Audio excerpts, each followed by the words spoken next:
Hello, everyone, and welcome to the latest episode of the Modern Brewer Podcast with me, your host, Chris Lewington. Firstly, just a huge shout out to all the listeners of the Modern Brewer Podcast who attended the talks I ran at Brewers Congress and all of those who said lovely and wonderful things. Legitimately, it's the motivation I need to keep on going. So just thank you so much. It was so cool. And boy, am I excited for this episode. Chris White is a brewing icon. The book on yeast that he co-authored, the one that was a part of that series with water, yeast, hops, and malt.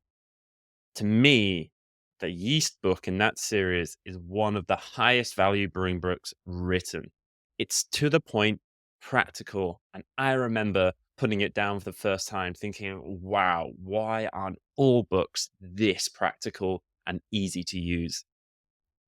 Well, if that isn't enough, Chris also founded White Labs, premier yeast manufacturer and producer of strains of yeast that I have used throughout my career. I am a huge fan of their work.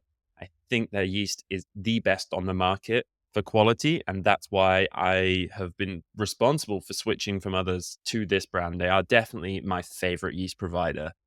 So when I first found out that Chris was traveling to Europe and would be available to come on the show, I started to mind map all of the specific topics we could talk about. But then I realized that I'd most likely miss out on some invaluable knowledge Chris could share. So I've actually opted for a modern brewer first. I'm going to interview Chris, as you might see more commonly on other podcasts, with the classic question and answer. This way, I can capture as much of Chris's invaluable knowledge and experience and wisdom. But before we get into today's episode, I want to share with you a company that is top of the class in custom apparel printing for the brewing industry.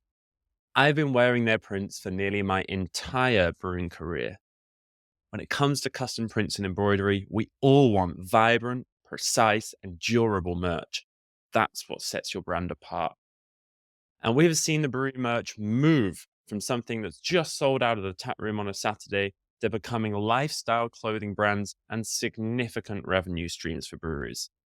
So I'd like to introduce to you the creators of this Modern Brewer Podcast t-shirt, Fifth Column, the ultimate solution for your custom apparel needs. Whether you're a business looking for promotional items such as mine, or someone wanting personalized clothing, they've got you covered. High quality screen printing is at the heart of what Fifth Column does, offering vibrant prints that last. Their expert embroidery services deliver detailed and, most importantly, durable designs on a wide range of fabrics that can withstand the test of time, even in the toughest production environment. Now, something that's close to my heart, Fifth Column are committed to sustainable practices, using water-based inks and ethically made organic materials wherever possible. They actually have the largest range of ethically made organic cotton garments in the UK. This means you're getting high quality clothing and printing that isn't costing us the earth. Efficiency is the key in their production process. I have been to the site and I have seen it firsthand. They ensure your orders are completed and delivered on time every time. I have used Fifth Column for years and they never missed a delivery for us.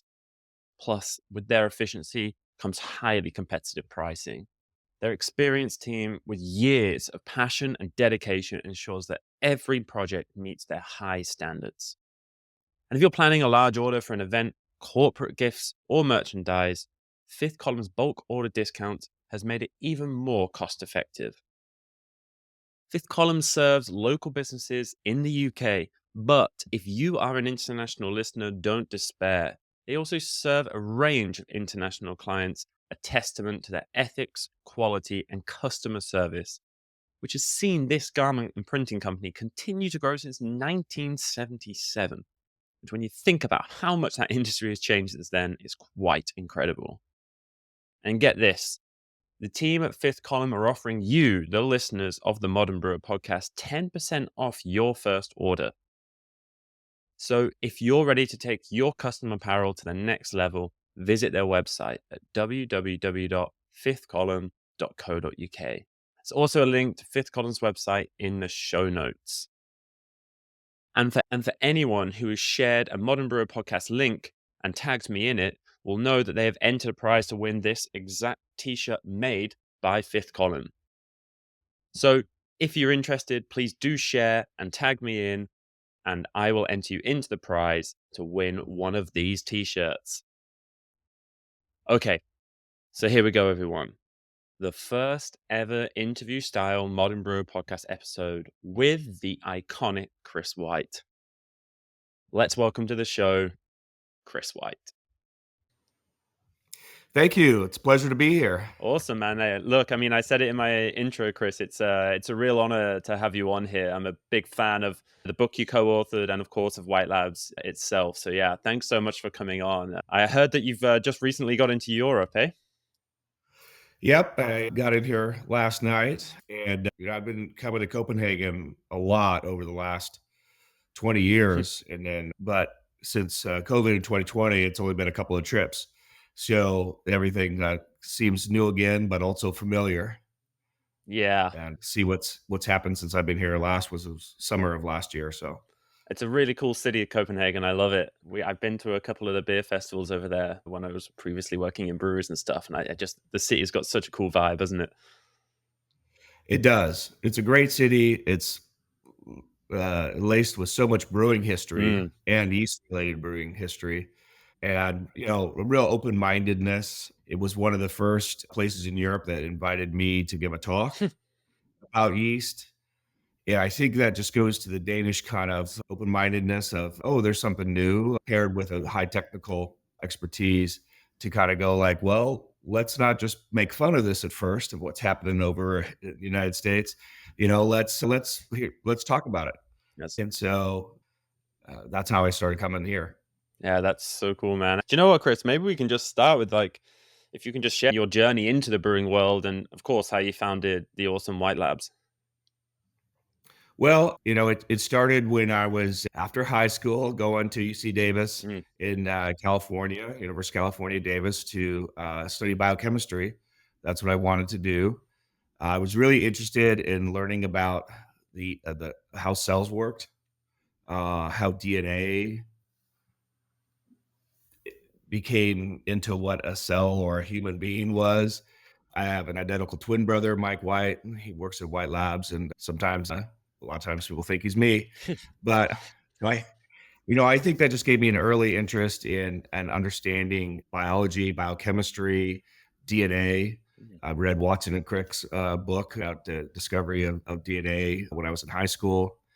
And so that just sort of led me on that path. And then I started homebrewing while I was at Davis.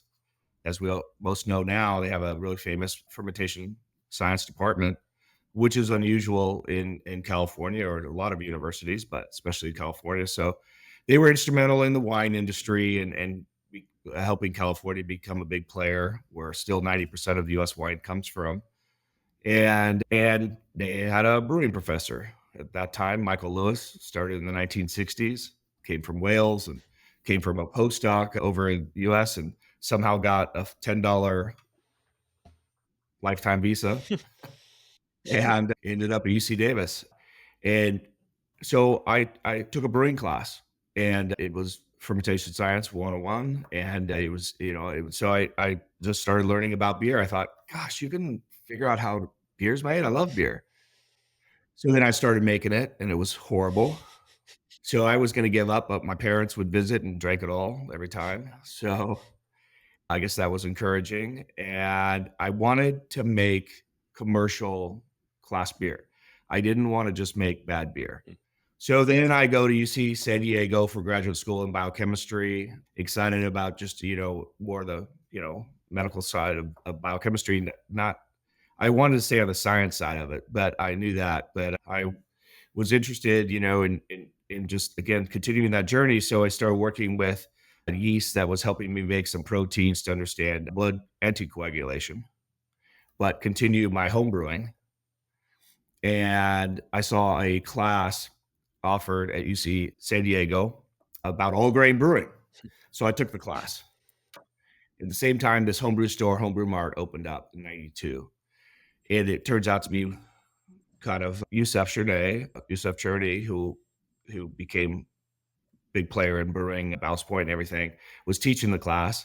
So we just became friends. And I was teaching him about yeast, and he was teaching me about all sorts of other stuff about brewing, and we were making world-class home brews. Mm. So we just did that for years, and that was kind of at Homebrew Mart and at UC San Diego because he was working with Jack at White at Homebrew Mart. And so I think looking back at it, Homebrew Mart became sort of this incubator for what became Ballast Point and what became White Labs. I started White Labs in 1995 just to make yeast for their homebrew store because USA said, "Hey, people are coming to the homebrew store on Saturday. They need yeast, liquid yeast that they can use on Saturday, the same day." So that became the pitchable yeast. Before that, there was some liquid yeast in the market, but you had to propagate it. Hmm. It was not anything that could get you in the millions of cells per mill range in beer. It was in the hundreds of thousands of mill range. So the fermentation took about 3 days to start. So I just did bigger cultures because you have to concentrate it down to get it to that. And I started making yeast for their homebrew store. And then when they started Ballast Point, I started White Labs and started making yeast for all sorts of other breweries. Yeah, that's awesome. I actually didn't know the synergy between Ballast Point and White Labs. That's really cool. It's yeah, it's super close. We're still friends to this day. They're not at Ballast Hmm. anymore. They sold the company, but then started Cutwater and sold that company. So my friends are pretty rich now, but That, they're great. And it was a fun 20 whatever year journey of working together, working with other brewers, working with craft beer, trying to just this journey of trying to make great beer with great brewers. And interestingly enough, people started noticing, not till 2013, but that the beers that Ballast were making, people outside of San Diego started noticing, hey, they're pretty mm, great. And I was just so happy that all that hard work, because it's not just the yeast, you gotta have great brewers. How do you put those if you put those together, wow.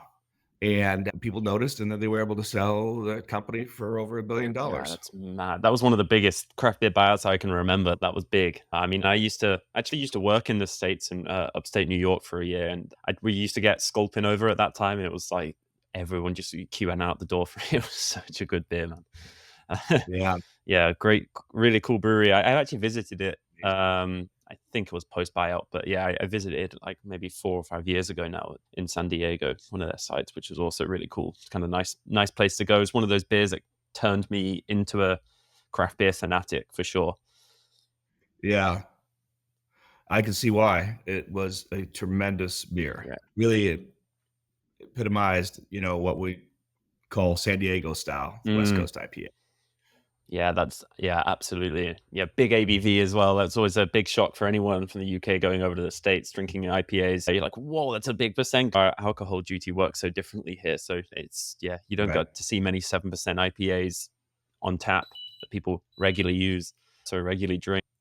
So, Chris, what were like some of the pivotal moments that shaped your career? Um, you know, it was one of the things was my first trip to the UK, Hmm. because I had started White Labs, but I'd never been to Europe. And so we were brewing what we thought were British and German and whatever other European styles. We knew we weren't creating things. So it's not like we were doing everything to try to replicate and make in the United States. So it really surprised me when I got to the UK and an IPA was not what we were making, but it was based on an old, Mm. the old recipes and the old before alcohol regulation and things like that. So, then I found that in Germany and then I found that elsewhere. So it was really about maybe recreating these styles, making them to the old recipes and trying to make them great. And that's what I did through my home brewing too. Again, just thinking about if we can make things great, people will buy them, Hmm. whether it's great yeast or great beer.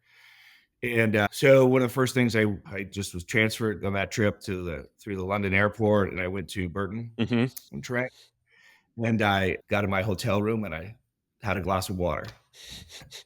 And I thought, okay, I was really wanted, and then I went to Bass when still near its heyday, so it was great to see that.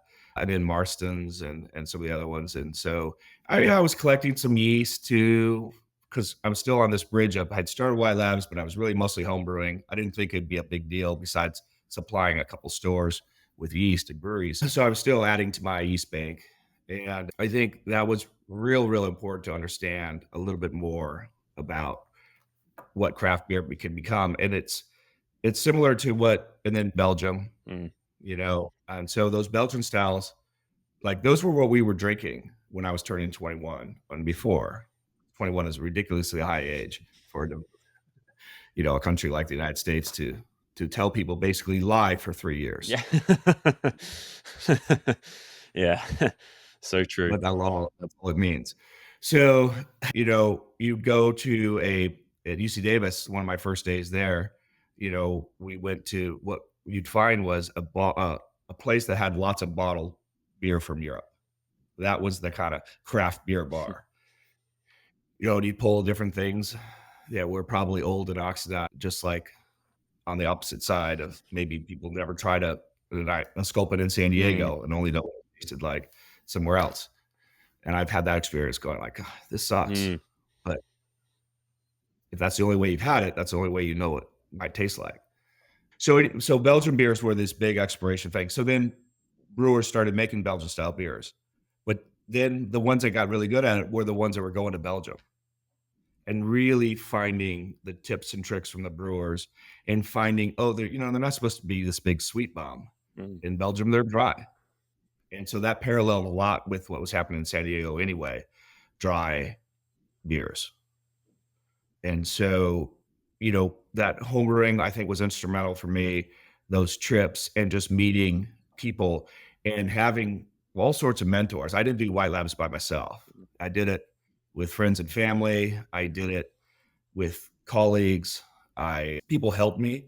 People helped me package homebrew yeast on my kitchen table, that became professional brewers later on. But maybe they were just early homebrewers, at the time. Yeah, that's awesome. It's really funny when you mentioned that beer tastes so different in different countries to what you think they taste like, and that's like that parallel with America was so good because I first discovered craft beer, the modern IPAs over in the States. And then when I got back to the UK and we're like, oh, let's go get a bottle of our favorite IPA. And you get it and you're like, what on earth is this? This is a different beer. And Right. it's this, I guess it was the same when, you were having over in the States, you're having oxidized bottles of Belgian beer or UK beer. And actually going to the place where it's freshly made is actually the only place you can really understand what that beer is actually supposed to be. Yeah. Chris, I'd love to talk a little bit about the yeast book that you co-authored, how that came about, what was your experience from that, and did you realize how important that book was going to become to so many people? No, I didn't. And, that was 2010 now, so it's been a while, Hmm. but that was already after a while of being in the business and talking about yeast. Because since my interest came from the lab side and the yeast side, I wanted to share that with craft brewers. So not only making yeast cultures, but doing lab analysis, going to the breweries and swabbing and finding things that were in the environment or on the floor or in the beer, looking at their dissolved oxygen levels. So just trying to bring that lab side, into the brewery. So I'd been kind of working on that, giving seminars. So the idea behind the book was just take some of these seminars and these things I had written and try to make a book out of it. Mm. And so I kind of plugged along slowly for that for a couple of years.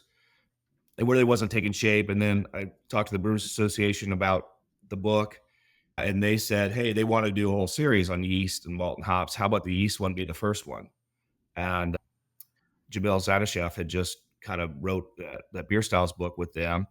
And the fun thing about him was he had won a gold medal in every of the homebrew categories over the Hmm. years, over 50 categories. Wow. So I said, hey, that's a guy who knows how to use yeast. How do you separate yourself? Use the right strains, do the right fermentation methods. Everybody can make hot wort, but that fermentation side is what I want to share in this book. And he's a great writer. We became good friends. It was a neat experience. It took about a year Hmm. working together. He actually quit his full-time job, excuse me, to work exclusively on the book Hmm. because he wanted to start a brewery. So then the plan was to start the brewery after, and that's what he did. He started Heretic Brewery after. Oh, nice. Yeah, that's a cool brewery as well. Yeah, that book was iconic. It was really good. I think, as I said, maybe at the start and definitely the intro, it's just the practicality of it was something I hadn't really seen in many other brewing textbooks. A lot of it, it's very theory, especially yeast books. There are some big books on yeast. Right. There's a lot of Yeah. textbooks, and still today there's not a lot at something less than a textbook. So the fact that you could get something, for $20 on Amazon in the States that would be about yeast and specifically to beer, was a bit unusual. But I think he really helped, not only at what he added to the book, but he really made me not repeat myself, which is really hard, not just for myself, but about yeast. You talk about yeast in this one aspect, and then soon after you're talking about it in a different aspect, but you're talking about the same thing. So he was really good about organizing it into readability, just like a brewer might try to make a beer drinkable. Mm. And I was happy with what we came out with. Yeah, absolutely, man. It was iconic. So yeah, so cool. And yeah, I love that as I said, the practicality of it really drove home. And actually, you touched on a good point: the affordability. As a brewer who was, I think, like 2 years into my career, like it's not exceptionally well paid. So you're looking at these like £200 textbooks, and you're like, well, it's a big investment for me. When you can just go on Amazon and pick up something for 20 quid or $20, whatever, Yeah. and it can practically help you become a better brewer. Like, it was all about that. So yeah, great, awesome, man. All right, so Chris, I mean, we've just learned a lot about you and the history of your career and White Labs. When we spoke off air about what this podcast is about, so I'm really keen to get your sort of expert insights on brewing and how you would help advise brewers become better brewers and running better breweries. One of the things I definitely wanted to ask is, in modern craft beer, like, the hops always get the majority of the attention. Yeah, I think we both agree that yeast is much more of a critical component in brewing, yet it's often quite misunderstood. So what common misconceptions are there about yeast amongst professional brewers? Well, I think there's a lot because it's not something that we mostly worked with before becoming brewers.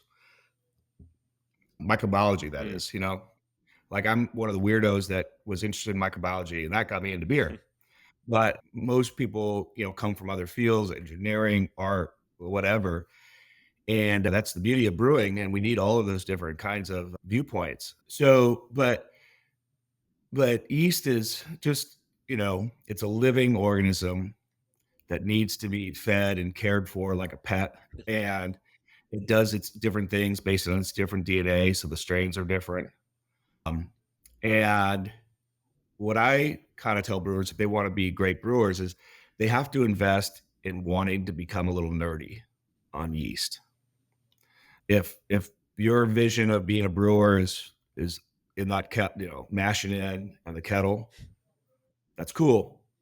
And you could be a good brewer, but I don't know many great or world-class brewers that didn't get totally involved with Mm. yeast because, that's that hard work, just like learning a language or something. Once you do it, then you got it. And you'll be able to make so many different styles, have a longer shelf life, have cleaner flavors, better flavors. People want to drink more of it, which will lead to higher sales. I mean, it's all upside. Mm.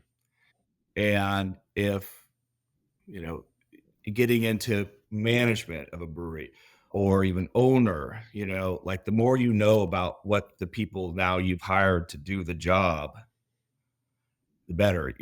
So For example, sometimes I'll do some collaborations with a bunch of brewers. Maybe it's for a big event, and we're all there at Mash In. And then by the time it's time to pitch, half the brewers are gone. They're either like had something to do, they're over at the tasting bar, they're talking. It's like, hey, the most important part is coming up right now. We want to pitch this yeast at the right amount. We want to make sure we've nailed that auction, that knockout temperature. What's the gravity here? What's the pH? I think those are the critical things that are going to make a great beer. Why leave now? Mm-hmm. You know, and then some brewers will be like, well, that's the fermentation folks, or, that's the cellar people, that's the whatever people. And I think a brewer just wants to know all of those skills. Like if you walk away from a collaboration and don't know what yeast was used, you've missed out a big part of what that beer is going to become. So, and it's not necessarily easy, but making great or world-class beer is not easy. That's why there's really not that much of it. Mm-hmm. Like a chef or something, it's a very similar, like, what are they doing different? And it kind of comes down to hard work. Mm-hmm. A brewer told me something very interesting, and you might have heard things like this, but good beer or beer is easy to make, right? I've been kind of saying that, but not in the same way. Hops, malt, yeast, water, pretty simple to acquire. It's amazing that this beverage has been made for so long with, traditional practices going back a long ways. But it might not taste that good, it might not have consistency or shelf life, but you can do that pretty easily, and that's what you can find as a home brewer. But if you want to keep making better beer, good beer is twice as hard to make as beer. Mm-hmm. And you could stop there, and you might win some medals if you get lucky. But good beer is really still not really going to win medals, unless by chance. I know that could be controversial, but I think you'll see what I mean, because then to make great beer is twice as hard. And then it's where you start winning some more medals, and people start noticing it. And world class is twice as hard as great beer. And that's where you consistently start winning medals, like Pizza Port has in San Diego and Ballast Point and things like that, because you now got into world-class beer. That means training everybody that's making that beer, right? Mm-hmm. That means oversight. That means following your process, building processes. Having a clean brewery and a clean floor is one of those harder things, but then there'll be less things getting your beer. There's no closed brewery, system brewery.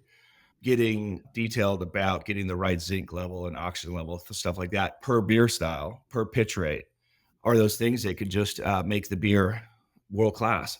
Getting the right attenuation, and we'll probably speak to that a little bit more, but like that's just another thing that is involved in the fermentation that is also developed on the hot side, but can really improve your beers. And so I think that if there's misconceptions about yeast, it's just that for not everybody, but for some folks, it's just what is necessary to know. And I encourage you to learn as much as you can. Absolutely. And actually on that note, what for you, I guess I know this could be like an entire podcast by itself, but what, in your experience, what are the key ways brewers manage their yeast health and fermentation to improve the beer quality? Well, I think I'll just talk about cleanliness one more time, because that's not what I go into all the time. But that's the one starting point of really working hard. And one time in San Diego, I went into this brewery around 7 p.m. on a Friday, and the brewer, small little brewery, restaurant brewery, he was still cleaning. And I was just like, and I was watching what he was cleaning and what he was doing. I was thinking, gosh, a lot of people would be going home already, happy hour Friday, and come back and do some of that stuff on Monday. That's most common. And I asked him, so why are you still here doing these different things? He goes, well, I was trained by Jeff Bagby, who was a brewer at Pizza Port and some other, at his own brewery afterwards. And he won medal after medal after medal at Great American Beer Festival. And so who trains you, I think is kind of important, because you don't find a lot of stuff in books, right? So that's something to think about, whether you're the one training somebody or being trained. the knowledge you learn and transferring that knowledge to somebody else could have a lifelong benefit for your own company or for that person's future. Hmm. So, really having a strong foundation in cleaning. Don't leave your mash tun with the grain in it till tomorrow. Mm-hmm. Run your CIP that night Mm. because things build up.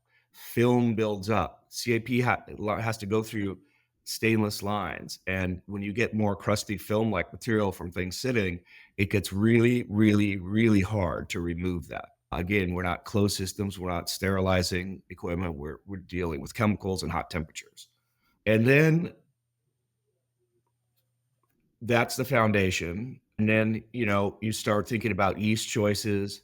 But we'll talk more about that. But with any yeast choices, monitoring your fermentation, simply taking gravities daily and inputting those in and seeing your graphs. We do those with our beers every day because we have White Labs Brewing Company since 2012. And we make beers and sell them in our two in San Diego and Asheville, North Carolina. We don't have a restaurant in Copenhagen, but we do have a brewery. Hmm. Got some canned beer here right now. Oh, awesome. I need to try that. Yeah. Yeah. And one more thing I think that could make that a great brewer, yeast and fermentation, I mentioned it once already, but really start thinking about pH. Okay.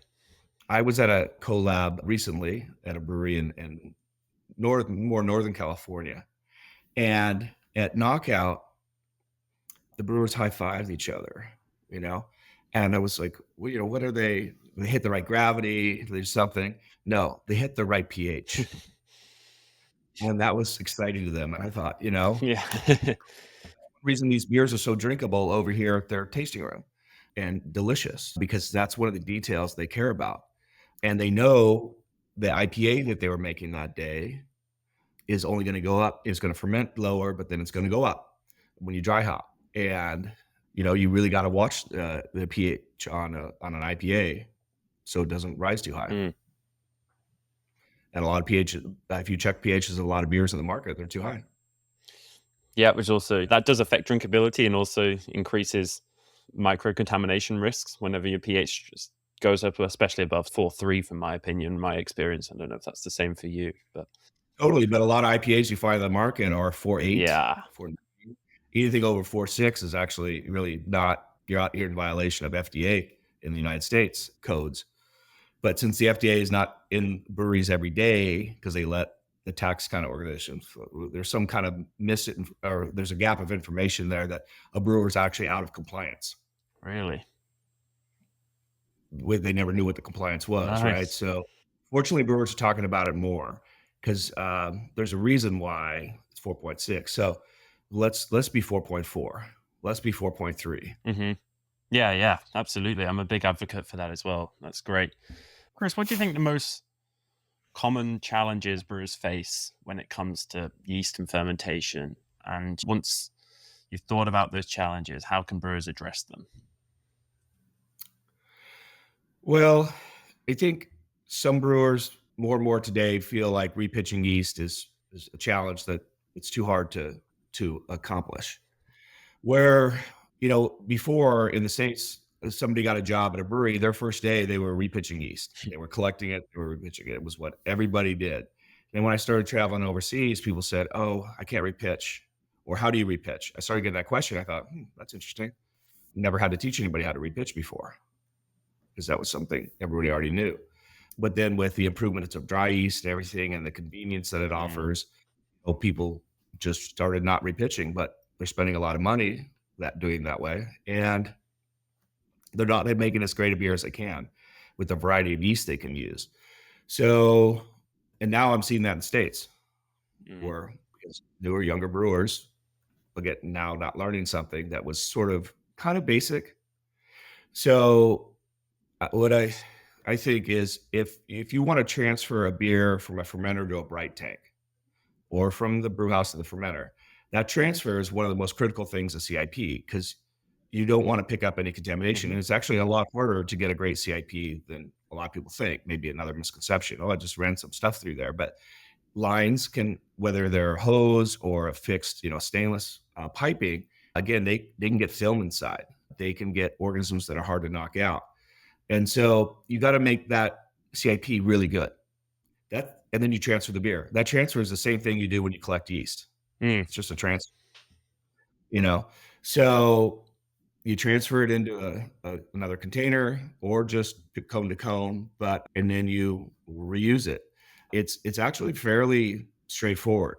There was ways to dial in to get better and better, figure out the volume with cell count, all that kind of stuff. But the basic principles are pretty straightforward and pretty much the same as every operation you're doing on the brewery. So, because another comment will be, "Oh, I need a lab." To me, that's kind of like I just don't want to do it Mm. because I would always say have a lab, but where you need a lab is if you're going to propagate yeast from small amounts like we do from petri dishes. You need a lab because you're growing a small culture. You need to ensure there's no contamination. You're also growing up, but when you're in the billions of cells per mil range in the brewery, a little harder to contaminate it with small amounts. So while a lab is always great, your risk is there's not that if you've started with a good culture and done a good process, you're going to have a good collection. Hmm. It's it's that easy. And then you can collect this yeast and use it for different things. You collect this other yeast and use it for different things. Now you might have 3 yeasts you're using, and now 4. And you might blend some of those and do something else, a high gravity beer. And you've got a whole bunch of yeast you can use. And you've reduced your cost. Even if it's liquid yeast, you've reduced your cost. And you're making more varieties of beer and better beer because yeast is adapting to those anaerobic-ish brewing conditions. Yeah, that's awesome. So if you're, I mean, I agree. First off, I think repitching is such a important part of being in a commercial brewery. I've done some material on it before where we sort of go through the very basics. But in your opinion, Chris, how important is the microscope in? Is it essential to yeast repitching?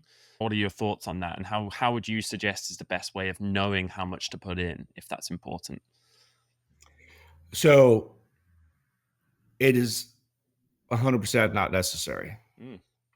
Hurts me to say that because I want every brewery to have a Hmm. microscope. I think it's such a great tool that we have that you can set right down here and and use it every day, and you'll learn a lot about your yeast. It's the thing you can actually see your cells with, you know. Hmm. So, but the microscope had been around a few hundred years before brewers started using it, even when they did start using it, more in the later 1800s. So, again, if you're doing kind of what we're doing at White Labs, you got to have a microscope.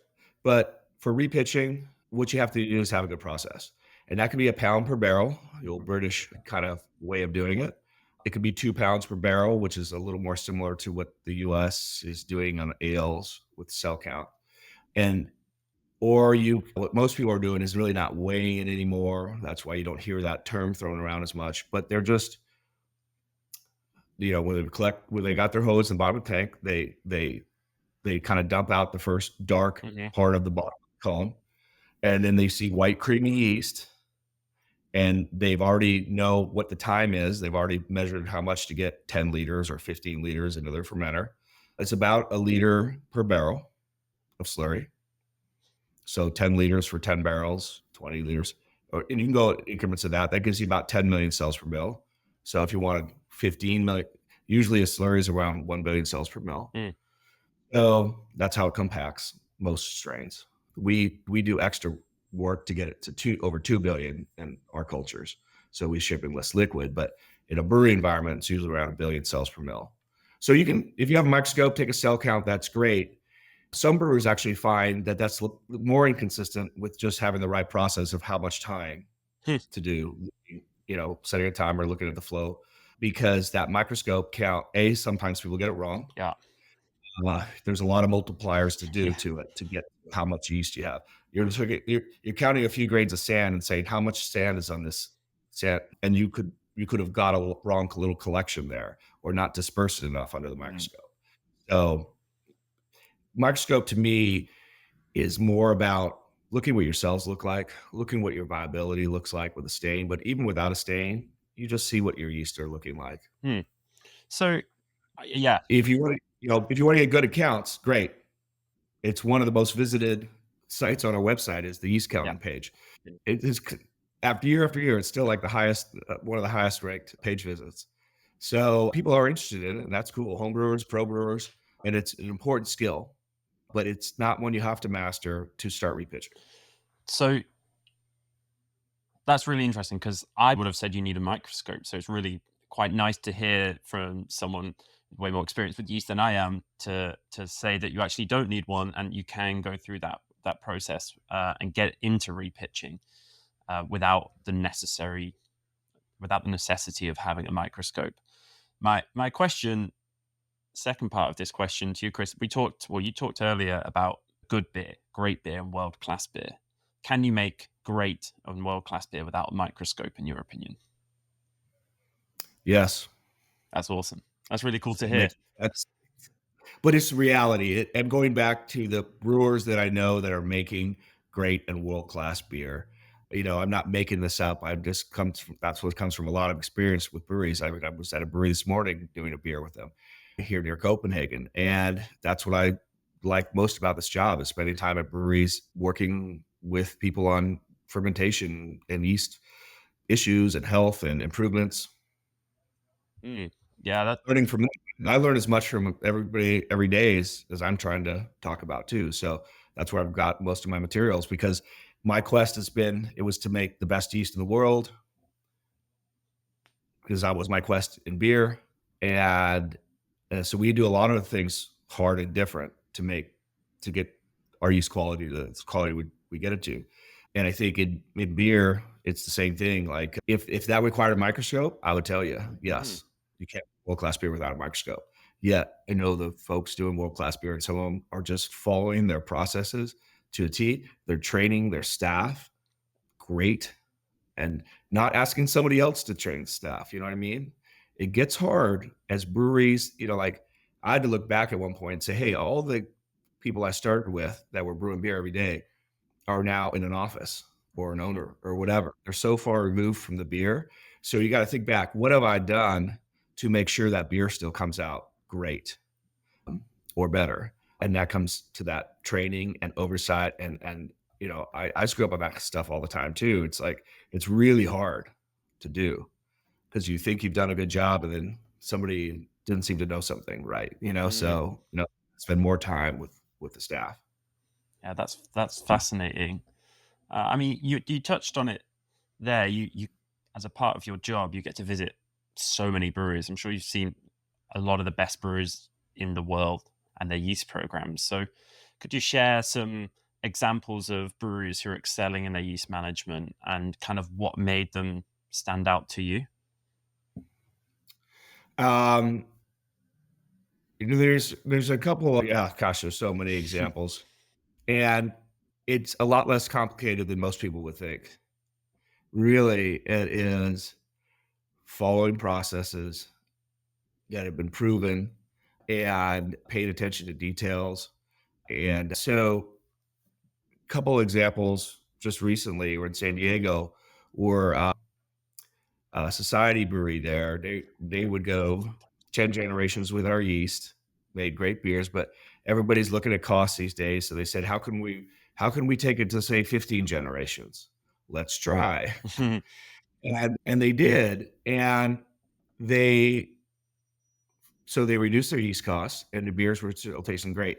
But didn't just do it haphazardly, right? They were looking at the final pH, making sure the fermentation went down right. They're looking at that fermentation graph. They're plating the yeast and going, there's no CFUs, there's no counts on these plates. Therefore, it's probably still good. If you don't have a way to test the yeast, because I said you don't have to for repitching, you better pick a fairly conservative number. Because if you don't test it, you won't know if something gets in there. And there's certainly, I have been at breweries that did go 20, 30 generations and oops, now it's contaminated. Mm, But now take a brewery like Society that's using their lab they already had there to just check the yeast and going, well, all the parameters are correct. The microbiology is coming out clean. Let's keep going. That's sort of a different story.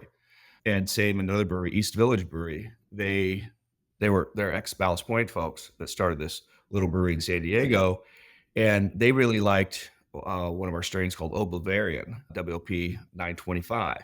Not a strain many people buy, but when they were at Ballast Point through using their small brewery in Little Italy, they went through 100 different yeast strains in 1 year of white labs and found this is the one they like. So now that they have their own brewery, they just started sort of making everything with it, a British mild, this lager yeast, all sorts of different things, changing some of the brewing parameters. So now there are 19 generations because they're able to use it in so many different beers and test those parameters. So again, reducing costs, but also forcing them to also look at what they're doing with the grain bill and everything in a very detailed way because they wanted to use this one strain. They're still using other strains for other stuff, but they're using it in ways they, people wouldn't have thought of. Um, and that's happening, in other places. More brewers are using their lager yeast for their IPAs now Mm. in the United States anyway. And it's just sort of a little buzz started. It's kind of with that cold IPA style, which was a lager yeast, but a little bit warmer, Mm. but it's called cold IPA because it was lager yeast. It's kind of morphed into something that they're not saying it's anything but an IPA. It's just a lager yeast was used and it's a little drier, a little cleaner. That's So, Yeah, that's really cool. I mean, cold IPAs, IPLs, I think they were also similar-ish called here. They didn't really take off quite as much here as they did, I think, in the States. But it's quite cool to use lager yeast for. It kind of makes sense to use that in your IPA fermentation to some extent. I can see that. well, and if you're going to start making more lagers, like we are in the United States, like it's it goes in trends, right? Saisons and hazies, then now a resurgence of lagers. Now, guess what? You need more lager yeast, Mm. and if you're built on repitching, heck, I guess I'm going to use this lager yeast for something else, and that's kind of what happened. I saw with hazies, where in a different way, people started saying, "Oh, I don't know if I can repitch this yeast because it's a lot of it's still in suspension, perhaps." But then I would go back to those, one of those breweries a couple months later, and I'd say, "Oh, how'd that repitching go?" And they're like, "Well, we're repitching because we had to Yeah. because we have to make some hazy, and we had so much of that yeast, right?" And so I've gone. That's almost going back to the repitching thing in a different way. That every obstacle I've seen people say, "Oh, I can't repitch. I'm at a cone bottom. I can't repitch. I'm in an open fermenter. I can't repitch. I don't brew enough." All of those, I've been to breweries where they're like, "I have this cone. I have this. I repitch." So there's no obstacle. Mm. It's just whether you want to do it or not. And so every time, 20 years ago, 25 years ago, when people started making Hefeweizens more regularly, it used to be sort of just a seasonal thing, and then for a long time, that was the mainstay in everybody's brewery lineup. And as a yeast producer, we saw that as like, oh gosh, we got to make a lot more of this strain, even if people were using it once. Well, they wouldn't repitch. Some people say, oh, we can't repitch because, again, a lot of it's in solution. Well, heck, now we're making a lot of it. We'll repitch. Turns out it works great. Mm. I- They said that about IPAs in the beginning. IPAs, you can't repitch because there's hops in it. Mhm. Doesn't matter. Doesn't matter. No, because people were making so much IPAs, they had to start repitching, and they found it was working great. So, That's really interesting because there's definitely been words that have left my mouth is you can't repitch that because it's got hops in it. But you're saying that's generally you've seen it work successfully. yep, That's cool. That's good. That's dispelling a myth. That's what we like. that's great. um, I got a question because you mentioned a society, which I love that brewery, love that beer. It was so whenever I can go to the West Coast, that's where I really try to seek out society. I just really like it. Um, but you mentioned they went to 15 generations. If you're repitching and some people are only going up to 5, 6, or 7, what would you suggest they do in order to get those generations up to the 15, 20 mark, whatever that would be? Well, that's why it's a good question because to me, that's really building on my first point of having the best foundation in cleaning. Mm. And I can tell if the brewery I went into today, first thing I can do is look at the floors. They were clean. And every brewery might say, "Oh, I've got clean floors," but there's a difference between a clean floor and scuffed, dirty, blah blah blah. And the answer is, "Oh, you can't get that stuff off." I hear that 9 times out of 10. Then you go to a brewery that has none of that stuff on there. You just got to have a daily process. Mhm. And so if you built that foundation on cleaning, which is just way harder than saying the word, because, go to different people's houses. Everybody's bathroom looks different, right? They all think it's sort of clean, but you have to go microbiology clean. Yep. Uh, so if you have that foundation, that's going to give you more repitchings, that alone. And then having to get a good process on the CIP, if you can do plate counts, do swabs, know where your issues lie. Is there any problem with the heat exchanger? Is there a problem with a certain valve? And which is going to make all your beer better if you repitched or not, Hmm. right? There's no downside to getting great at cleaning and CIP process, but it's difficult. Do you have a stable wort unpitched for 7 days? Can you collect your hot wort once it's cold? Actually, that's important. Can you collect cold wort sometimes that's unpitched that will stay stable for 7 days? That's a mark of a good clean brewery. And if it's 1 or 2 days, you got background contamination that it's going to hurt everything, your beer, your repitching, everything. So, so that's a fun little I test. love that test. That's cool.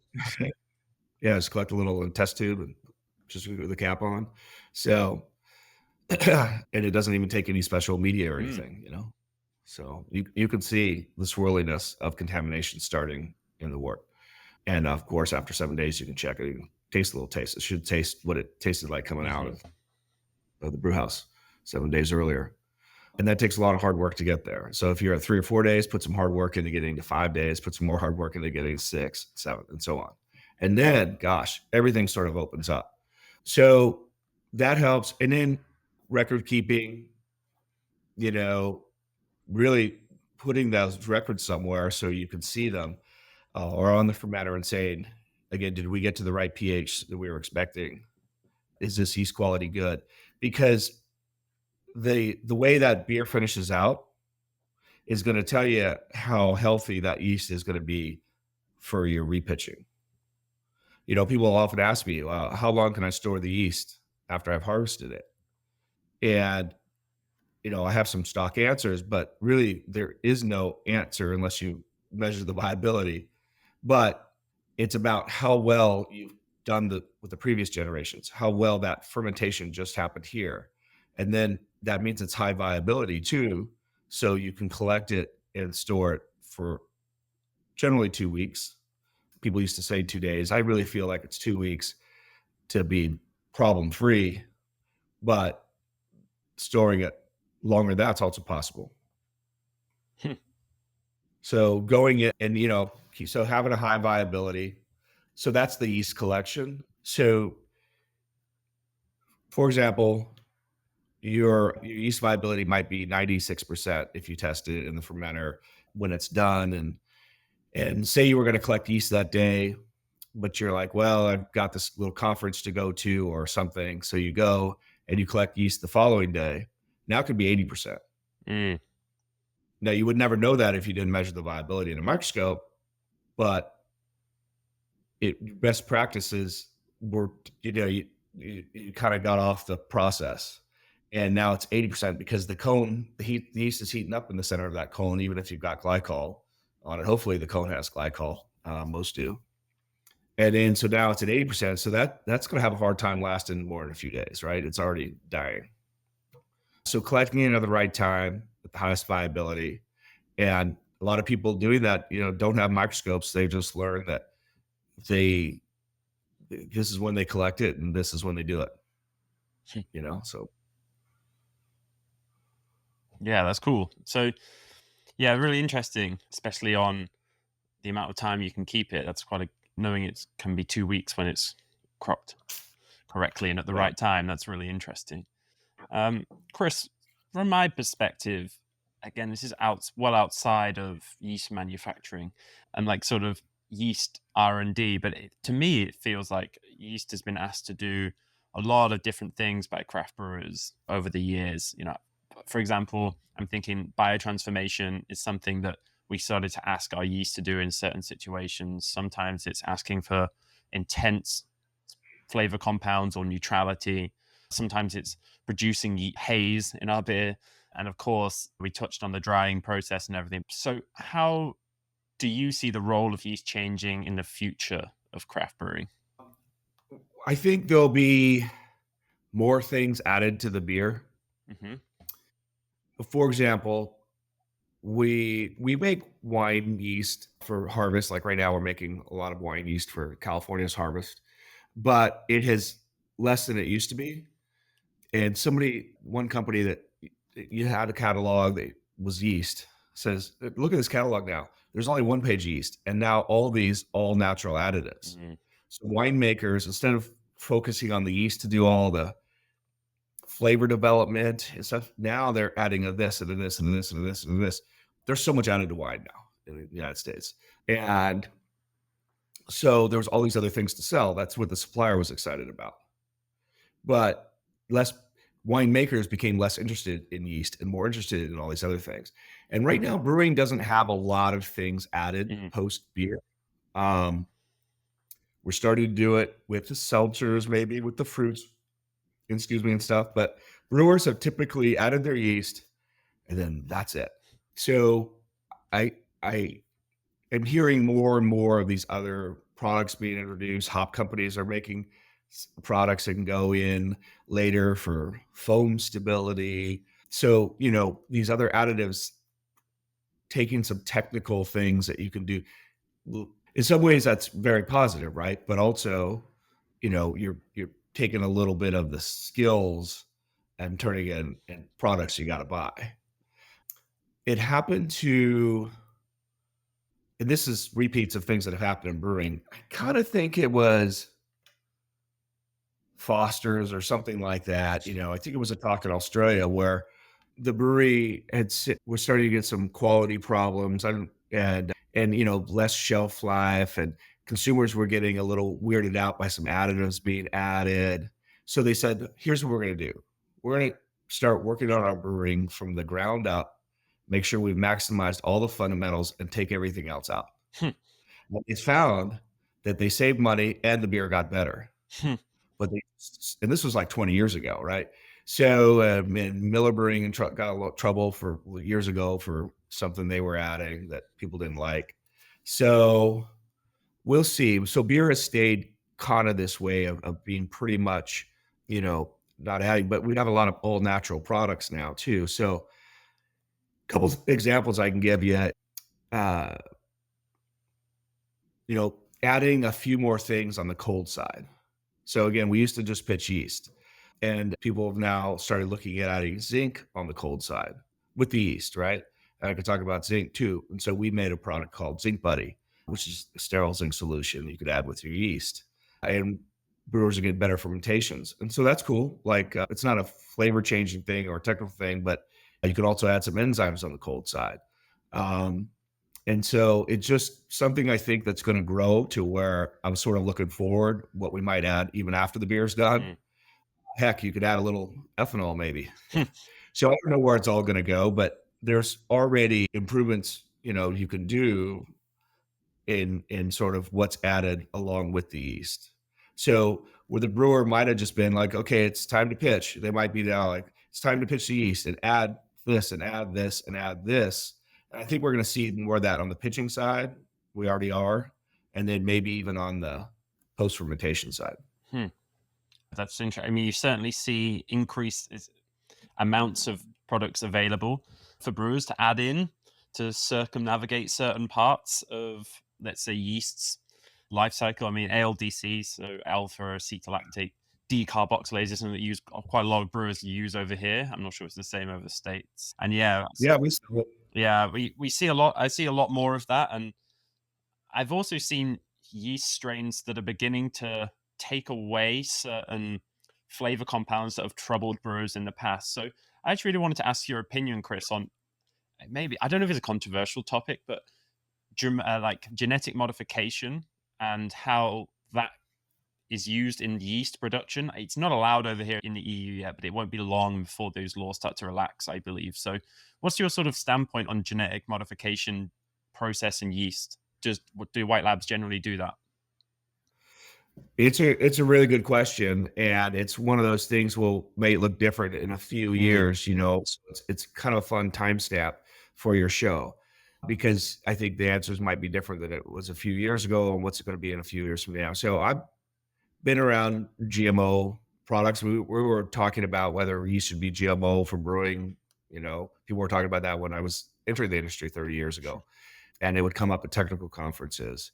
And there was already GMO yeast made, for example, to make light beer and stuff. mm, But it just commercial breweries at the time, the big breweries, never saw the benefit to be enough for the risk from not the risk you might be thinking about, but the risk from the consumer and that beer is so global.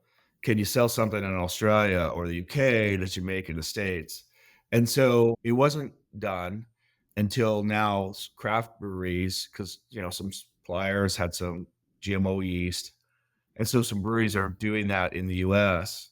And so I'm not anti-GMO. I just have been around long enough to kind of understand the risk from the consumer mhm. side.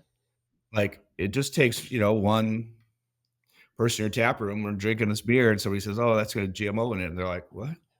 I didn't know that." But even though it's mostly neutral in the US, people don't really care, but some people really do. And you know, just because most food and beverage doesn't have to be labeled in the US, that'll change eventually. But it's been fought hard. So beer's generally very transparent Yeah. and community driven. So, you know, so we'll probably, you know, we don't have any GMO yeast right now, but we probably will. But we would label it that way, Hmm. and we want brewers to label it that way. Right now, what's happening is some breweries are buying yeast. They don't know if it's GMO or not. They're just Yeah. using it and then maybe selling that beer in certain places. So it's just sort of happened without a lot of education. Mm, And it's the opposite. It's excitement. Like, hey, this yeast doesn't make diacetyl. yeah. Well, this yeast makes more of this compound. And so, you know, and brewers are asking, so that's why, you know, we'll do it. I especially want to find some, you know, really positive attributes that, you know, really are important Mm, for because they're more expensive. There's the creation, there's the licensing, there's the paying for licensing.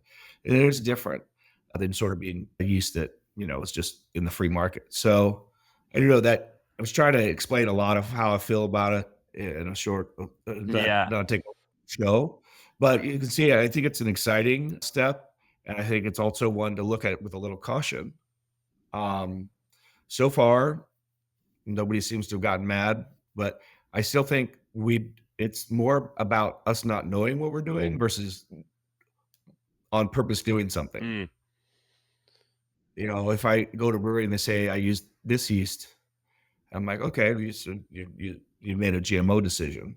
Like, what do you mean? You know, or there's another one that's sort of made in a different way, so it's not GMO here. It might be GMO in some other country, mm, or this is GMO, non-GMO here and this other country. It's a complicated field. yeah. Do you, I know this might be quite a personal question, but do you think that people should be concerned about GMO product? I say not probably GMO product, but GMO yeast would be a bit more specific.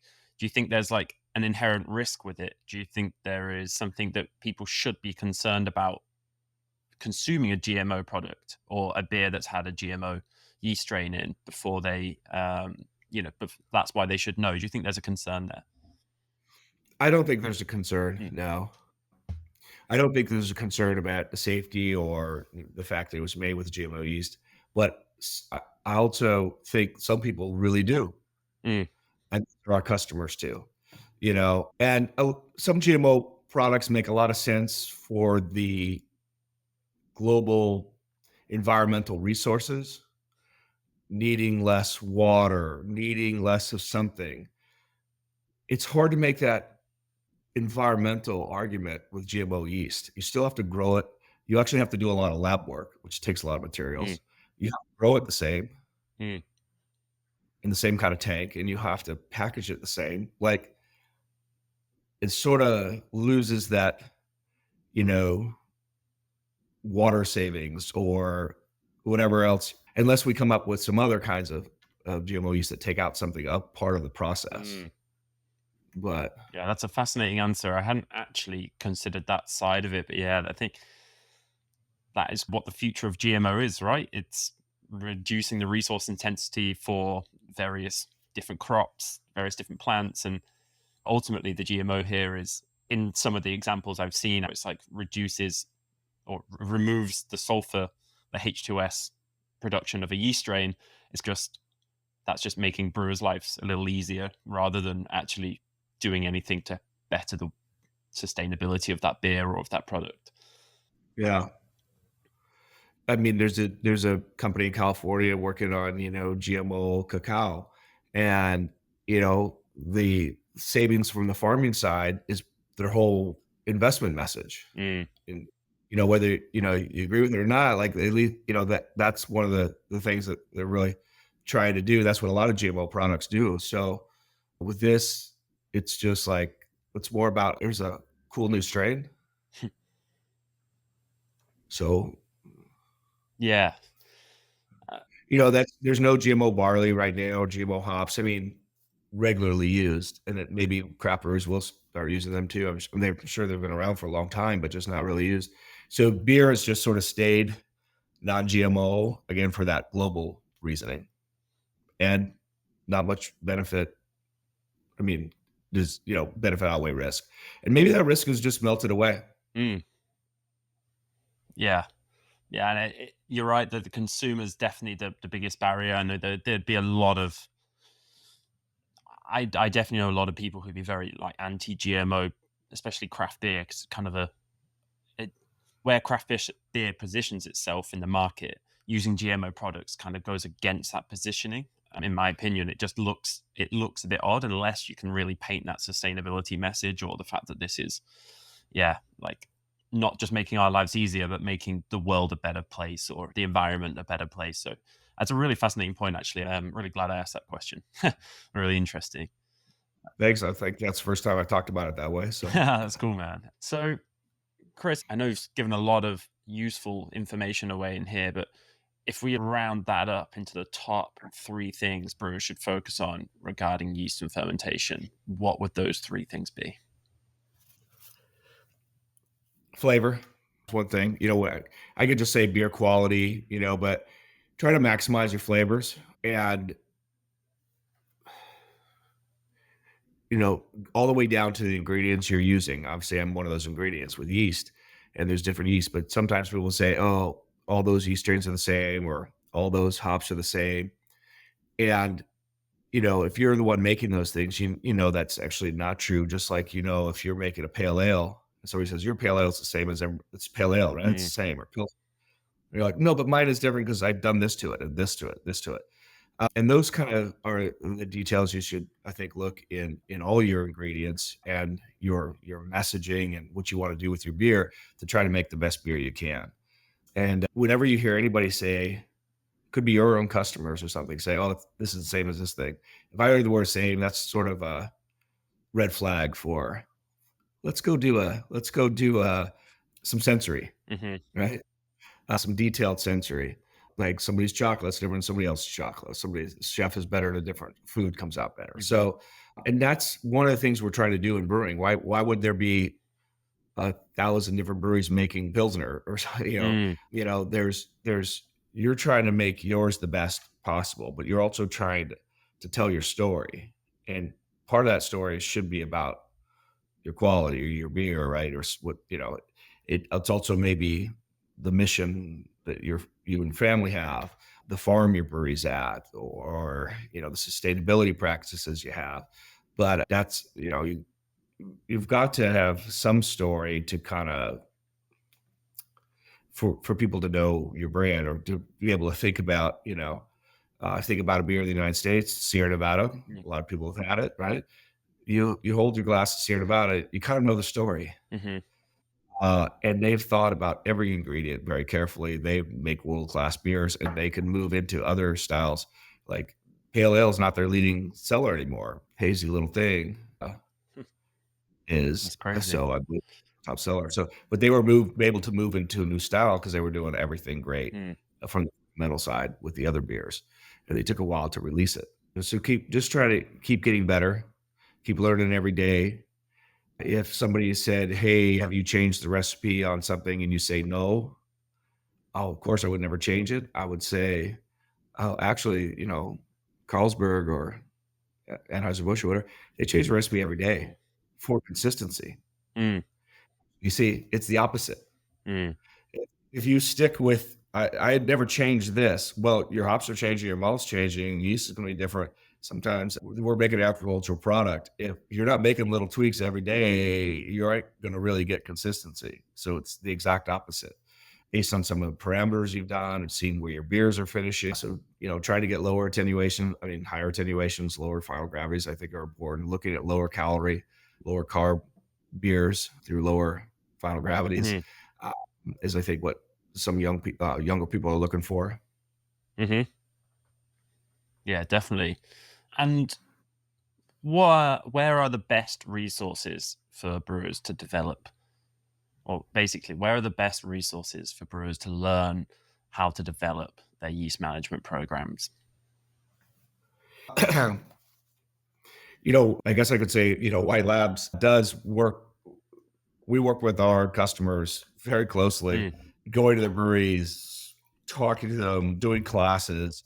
We are a very helpful resources to our staff is all, they're brewers that are trained and they're yeast people. So your supplier should be good to be a almost almost free resource because that's why we've all hired people and stuff to and train them to be able to do that. And books, it's really finding some good. If you're trained by somebody who's not good, I'm sorry, you're gonna have a more of an uphill battle. Or you even work at a brewery that has a great brewer who never trained you, it's gonna be more uphill and you have to do that a lot of yourself.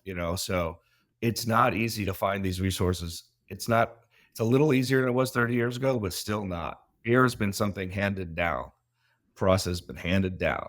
You must follow this and it works. Because brewers were the earliest microbiologists. We were collecting yeast and reusing it for hundreds of years before we even knew what the word microbiology meant or that there was cells in there. And so they had to develop solid practices just so the beer wouldn't be messed up. yeah. So, now, that's why, yeah, I don't know. That's why we did a lot of the details we did. And, you know, I've going back to that repitching thing a little bit, just as is the resources we can still help you with that is I'm really trying to design White Labs yeast to be get the most repitchings out of it. So I've always been a big believer in it. When we got a couple patents on, the pure pitch Mm, method, throwing the yeast to the film, keeping the yeast to the film. So the yeast is breathing and we've got yeast that could have higher viability for longer, which is going to give you more repitchings. And so we did the same thing with the dry yeast we came out with, try to make it the most repitchings possible. So I've really focused on that, whether it's liquid or dry, and happy to talk to more people about it and go to seminars. mhm. You know, there's get together with brewers. If you're brewing somewhere by yourself, it's really hard to learn about repitch or whatever. Maybe a supplier comes along, but going to where breweries are, you're with your people, speaking the same language. Brewers have their own unique vocabulary, and talk to them about what they're doing. Go talk to some, walk up to people and introduce yourself. Brewers share, right? We share information Mm. and try to get a little, you know, learn a few things from different people. Yeah, I love that. The community side of brewing is probably my favorite part of brewing. I just love how collaborative it is. You see so many Yeah. other industries who are constantly fighting each other, and it's completely the opposite in craft beer. And I think that's why we've managed to do so many awesome things with beer and not in a short space of time. Beer's been being made for a long time, but the innovation side of craft beer has been, I think, it's been outstanding. How it's constantly evolving, constantly moving, and I think that's no small part down to the community and collaborative aspect. So I agree wholeheartedly with that point. I'd also love to echo something you said. It's really fascinating because I've asked quite a lot of my guests before what makes a great brewer. Where can you find the best resources? And the most common answer, and it was actually an entire episode by itself, was know your suppliers and ask your suppliers because they are the experts in that specific area. And it there can be sometimes, you may have seen this, Chris, but it can be sometimes you'll see brewers have a bit of an ego. I know that, I know everything. And it's quite difficult for some people to be, and this was definitely me back in the day, it was quite difficult to be like, oh, actually really need a lot of support on this because I don't fully understand this. And that's where your suppliers are just the best people to step in and really plug those gaps because they are the specialists in that area. I really like that. And I've had really good experiences with White Labs myself on that exact thing. I know George and Trolls at White Labs Copenhagen, we worked on a bag system that we could get the pitches into our propagation tank. And we had to do the sterile hose. I don't know if you've seen that, but it was a whole thing. It was a whole project that we did together. And yeah, it was really cool to be, you know, that close working relationship with your suppliers. And I really strongly recommend that everyone does that because, they're also top people as well. So it's also just more people to hang out with at different conferences, which is always Yeah, that was a good move, right? They were excited about working with you on it, because we love innovation, when fun. people love it, right? Your suppliers and it it just helps everybody, get better. I would also in that same, I guess, thinking about it is recommend judging beers, Hmm. in particular World Beer Cup. Try to get over to the States and judge World Beer Cup. I think the Brewers Association, I've judged most around the world, like, it is they just do an amazing job, starting with the Great American Beer Festival, but World Beer Cup, they same process, but they want more international judges. And you're sitting at tables with some pretty established, well-known brewers there. You're talking beer, you're looking at why beers are moving along the table, why they go to the next round. I think it's a great way to judge. I really think the top beers do move, and then when you get smaller numbers, what the best beer the table wins that's in the style categories. Mm. I love the method. Not no method's perfect. We're humans, but it's a lot less note taking or writing and a lot more focused on the sensory of that beer within the parameters of the style and finding out why world class beers move on. And it's usually not an accident. It happens.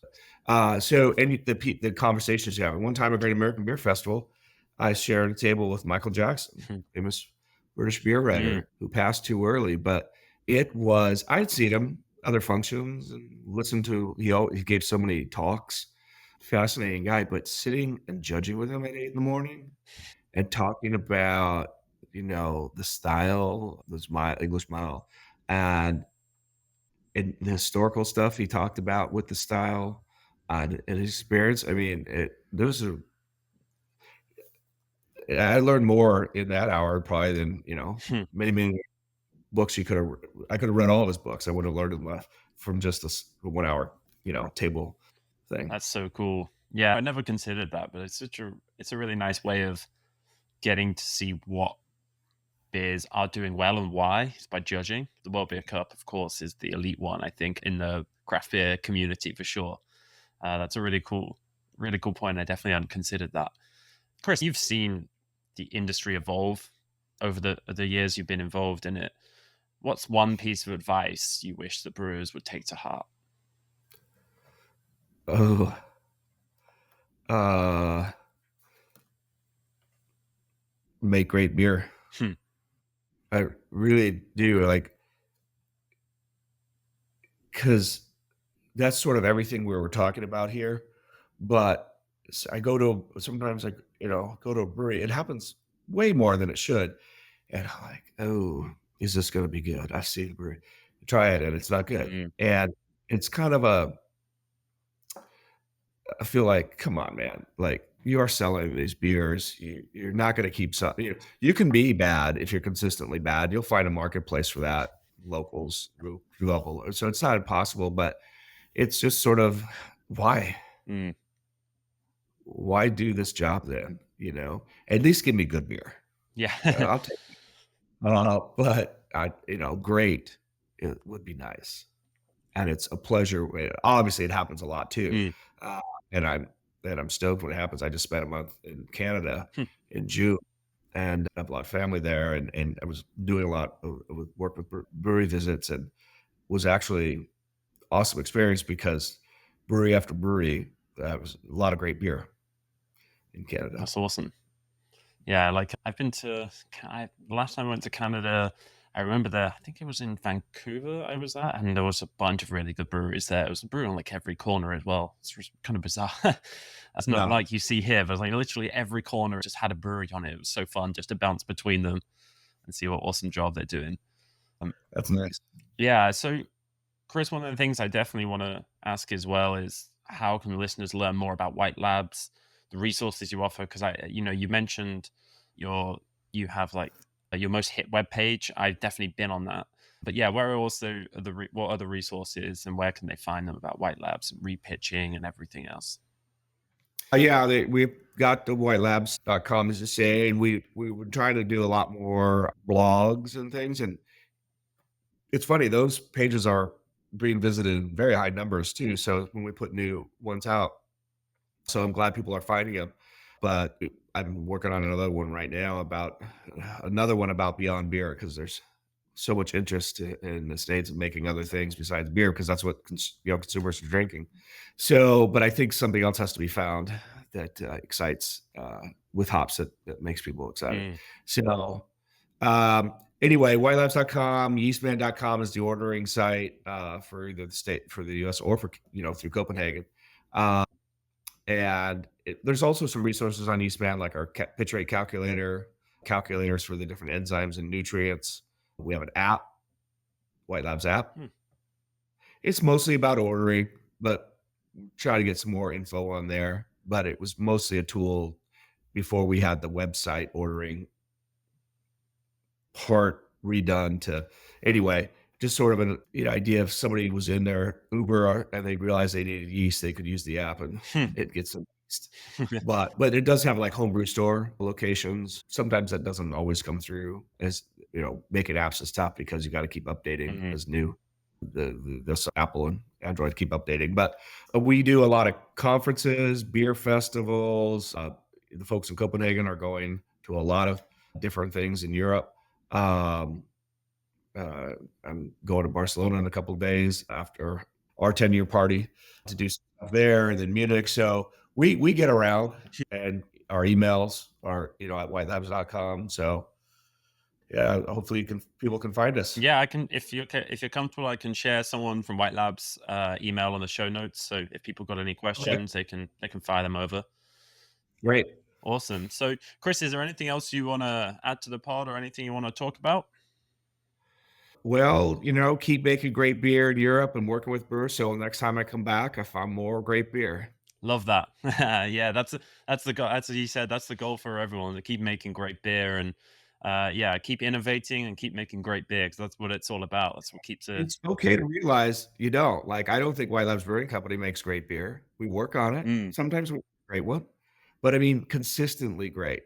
Because we're mostly making yeast and we make some little batches of beer and we sell them in our restaurant. But like, I want them all to be great and move into world class. And know that takes a lot of work. And I'm okay to say we aren't.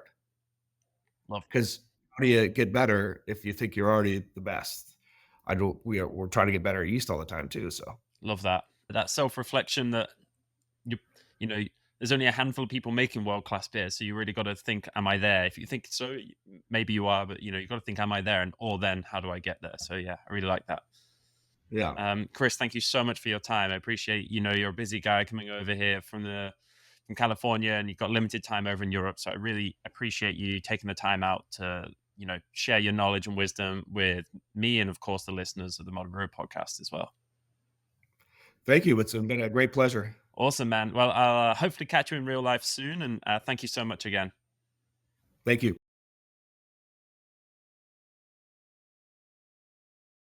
Well, that was fascinating. Really cool to have someone so iconic in the beer industry, someone who's seen it and done it all before. I really hope that everyone enjoyed the episode and especially the interview style. I guess it doesn't really stray too far from normality, but is less specific. So there was more general questions about brewing and yeast and fermentation. So I hope you found that valuable. Please do let me know if you have any feedback on the episode. If you loved it, if you didn't, that's equally great to hear. Just to give you a heads up, we are currently in the process of uploading all of the Modern Brewer podcasts to YouTube. And since the episode with Alex on a yeast repitching, we have actually been video recording. So since then, you'll actually be able to go on YouTube and see the whole video of me and the guests talking, if that's something that is interesting to you. For those watching, you'll see not only the Modern Brewer Podcast hoodie that's hanging over my shoulder here, but also the Modern Brewer Podcast t-shirt. If you would like either of these, all you have to do is share Modern Brewer Podcast on some sort of social media, tag me in it, and you'll be entered a prize to win a Modern Brewer Podcast hoodie or t-shirt. So thank you so much for listening, everyone. And I will catch you on the next episode of the Modern Brewer Podcast.